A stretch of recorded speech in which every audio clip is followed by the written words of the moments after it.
It's amazing how much the debates in the early church foreshadow some of the modern debates over evolutionary theory. In the early church, you had really fierce opposition to the idea of God as creator. And this opposition came from two distinct groups. The first group were those that would be called maybe the Epicurean materialists. They were sort of the Richard Dawkins of their day. They thought that we were all just the product of blind collisions of atoms in motion, that there was no design, no intelligence behind things. You didn't require any intelligence to get the sort of finely tuned complexity we saw in nature.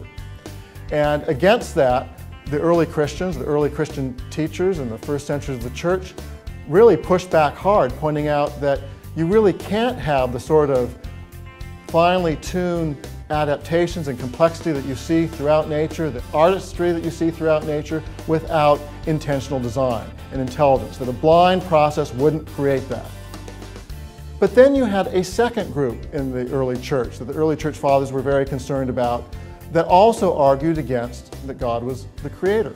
And these were known as the Gnostics. Now the Gnostics claimed to be Christians, but they thought that the world was evil from the very beginning. And in order to distance that evil world from God, they basically said that God appointed another entity, a third party, known as the demiurge, to do the creation of the world. And that this demiurge acted really outside God's plan, doing its own thing. And so God wasn't responsible for what the demiurge was doing.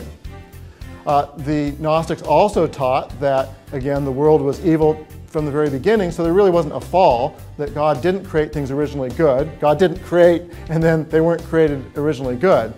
And the early church fathers were, if anything, more concerned about the Gnostics than they were the Epicurean materialists, because the Gnostics, who were claiming to be Christians, were really muddling the idea that God was truly the creator.